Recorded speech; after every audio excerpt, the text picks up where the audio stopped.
মাত্র কয়েক টুকরো বিট দিয়ে যে এক থালা ভাত খাওয়া সম্ভব, আজকের রেসিপিটা না বানালে বুঝতেই পারতাম না। কি শুনে অবাক হচ্ছেন? তো অবাক হওয়ার কোনোই কারণ নেই, পুরো ভিডিওটা জুড়ে আমার সাথে থাকুন, তাহলেই বুঝতে পারবেন। তো নমস্কার বন্ধুরা, স্বাদবাহারের পক্ষ থেকে আপনাদের সবাইকে জানাই অনেক অনেক স্বাগত।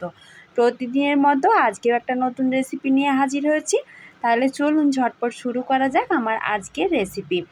যেহেতু আমার আজকের রেসিপির মূল উপকরণ হচ্ছে বিট, তাই সবার প্রথমে একটা বড় সাইজে বিট পরিষ্কার করে ধুয়ে নিয়ে নিয়েছি।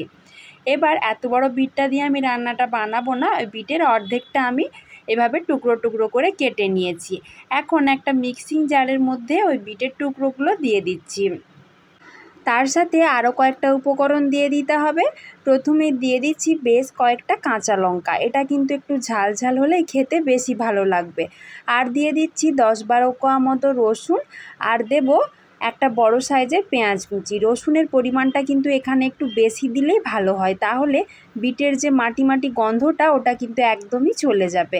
এবার সব কিছু ভালো করে বেটে নিয়েছি, তবে চেষ্টা করবেন জল ছাড়া বাটতে। এখন একটা কড়াই বসিয়ে দিয়েছি, আর তাতে দিয়ে দিয়েছি বেশ কিছুটা পরিমাণ সরষের তেল। তেলটা ভালোভাবে গরম হয়ে গেলে তাতে ফোড়নে দিয়ে দিচ্ছি কয়েকটা শুকনো লঙ্কা, আর দিয়ে দিচ্ছি খুব সামান্য পরিমাণে একটু কালো জিরে। ফোড়নটা কয়েক সেকেন্ড একটু ভেজে নেব। তারপর যে বিটের মিশ্রণটা আমি তৈরি করে রেখেছিলাম সেটাও তেলের ওপর দিয়ে দিচ্ছি।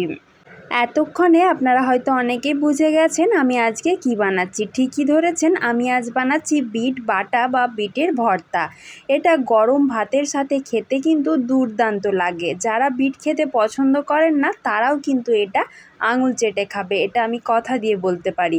কেননা আমিও কিন্তু বিট খেতে খুব বেশি পছন্দ করি না, তবে আজকের এই রেসিপিটা দিয়েই কিন্তু আমি পুরো ভাতটা খেয়েছি, সেই জন্যই আমি আপনাদেরকে এতটা জোর দিয়ে বলতে পারছি।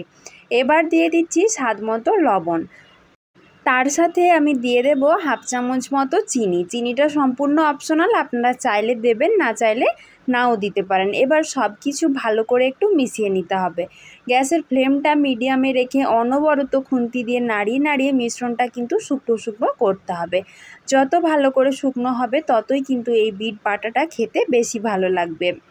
যারা আমার মতো বিট খেতে পছন্দ করেন না, আমি তাদের অনুরোধ করব এভাবে একবার বিট বাটাটা তৈরি করে খেয়ে দেখবেন। আপনিও বিটের প্রেমে পড়ে যেতে বাধ্য হবেন, কারণ এই রেসিপিটা খেতে এতটাই টেস্টি হয় যে গরম ভাতে আর কিচ্ছুটি লাগবে না, এটা দিয়েই সব ভাত খাওয়া হয়ে যাবে। তাহলে আমার তৈরি হয়ে গেল খুব সাধারণভাবে এই বিট বাটা। গরম গরম ভাতে এটা কিন্তু খেতে দুর্দান্ত লাগে। তাহলে বন্ধুরা, আমার আজকের এই সাধারণ রেসিপিটা আপনাদের কেমন লাগলো সেটা কিন্তু অবশ্যই কমেন্ট করে জানাবেন। তার সাথে ভালো লাগলে একটা লাইক করবেন, আর সবার মাঝে বেশি বেশি করে শেয়ার করে দেবেন। আজকের মতো এই পর্যন্তই। খুব তাড়াতাড়ি আবারও দেখা হচ্ছে নতুন কোনো রেসিপি নিয়ে। সবাই ভালো থাকবেন, সুস্থ থাকবেন। ধন্যবাদ।